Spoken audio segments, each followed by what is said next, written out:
Lincoln Cathedral is an icon of the city. It's what people see from miles around, but also it's a living, breathing building. There are 5 services that go on during the day, and so we're here to make sure that that daily worship and life can continue. The importance of the organ to the cathedral is really important because it's almost like the heartbeat of the church.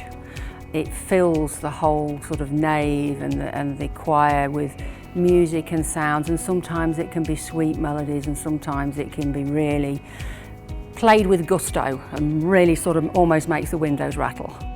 The organ is out of action because the works department need to work on the aisle roofs on the north side, and most of the main components of the organ are actually situated in the triforium. It's like the void below the roof. So what you see along the nave is all the pipes and all the beautiful adornment, but actually the workings is in the roof, and so we had to remove those to be able to work safely on the roof. The refurbishment is being carried out by Harrison & Harrison. They do our maintenance of the cathedral organ, so they're very familiar with our Father Willis, and so very experienced in all aspects of organ building and organ repair.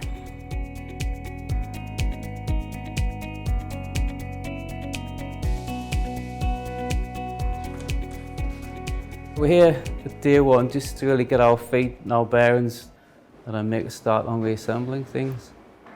There's probably 4 key stages. The first is assembly, getting things back together and working.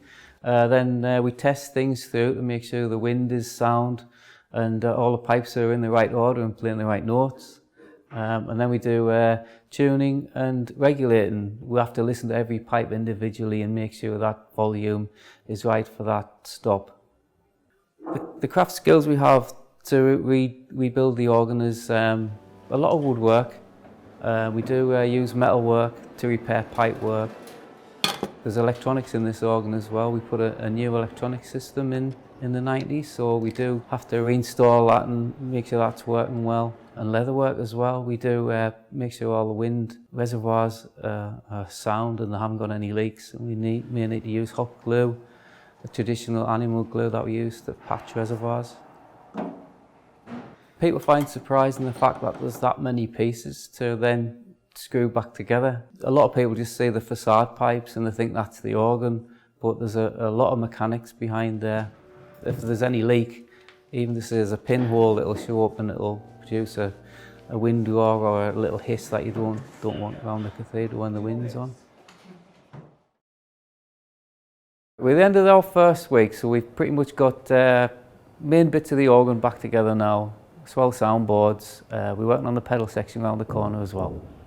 So we've been doing a lot of testing of the soundboards. This is to make sure everything is okay before we put probably getting on for 700 pipes back into the swell section. We've installed some pedal dulciana pipe work, and we've also installed the 16-foot open wood section of the pipe work. We also need to install the new control valves that we're putting in. 2 new reservoirs are going to go in. So really just working towards getting the wind back onto the instrument, and then we have to carefully go through all the connections that we've made to make sure they're sound.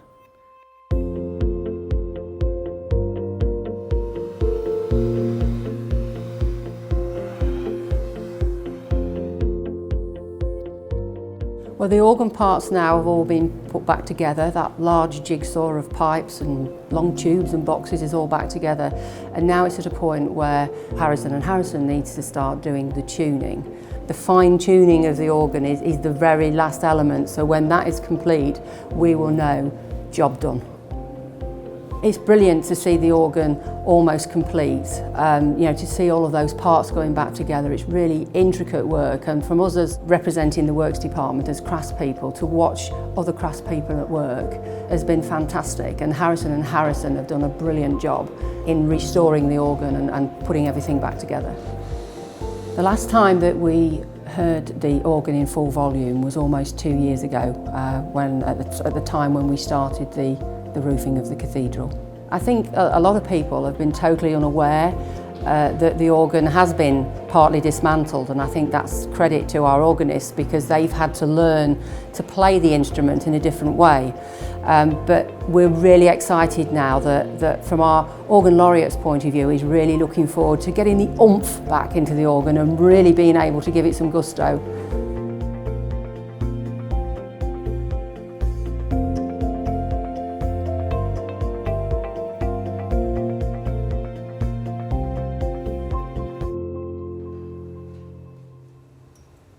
Here at Lincoln we're working on the swell organ and the triforium pedal. The involvement of the voicing team in this project is purely to go over the pipework once it's been reinstated, and we have to go through each stop one by one, note by note, making sure that each pipe speaks correctly, starts and finishes at the right point and the right volume, loud and soft. We generally start with what we call the flue work first. Those are the pipes which are like recorders that you would play at school. You blow them and the wind makes the noise. And then we finish off by doing the reed pipes, which have got a brass vibrating tongue in them, a mechanical way of making the sounds, because they're much more susceptible to dirt and dust. The voicing goes on without really any communication. We have a chord that we use, so if I blip once and then play the note, that tells Andrew I want the note louder, and if I do 2 blips, it tells him I want it softer. If I continually play the note, it means it needs to be looked at for speech. Because we work together a lot, he knows exactly how to interpret my signals, and we can work really quickly in that way. The tools we use in voicing can't really be bought from the shop. They're all very personal, handmade tools. But most of the tools that we're using in voicing have been handed down from one generation to another.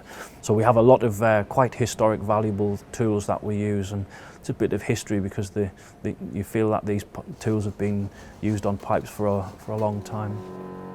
The character of any organ can be really delicate, like needlework, with the rather soft strings on the swell, building up to the full fury of a woman scorned. So yes, the organ can have varying characters depending on who's playing it. Now that the whole organ's back in and playing, the organist will be able to use the organ to its full capacity. Having the swell organ back, that's a key component in the accompanying of the choir. Especially for things like accompanying psalms, where the organist uses the stops up here to paint whatever the text of the psalms are and the anthems and so on.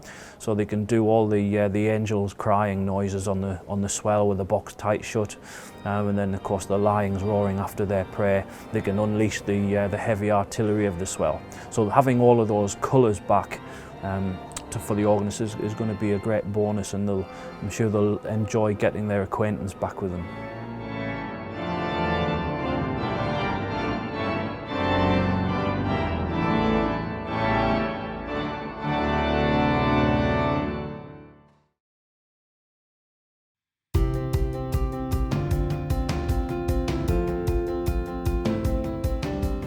It's brilliant. The musicians, the organist, everybody is really happy, the choir, and I'm sure the congregation are really appreciating the organ back to full strength. Now the organ's had its repairs and it's all been put back together, I would say that we're looking at least a decade before any more remedial works needs to be done, and certainly the next generation for a major repair. The atmosphere in the cathedral is changed in the way that the choir and the organist now sort of work with the music. It's a pleasure to see the organist really sort of putting the organ through its paces and getting some of those deep notes so you feel the music as well as hear it. So it's really sort of brought that power back to their music.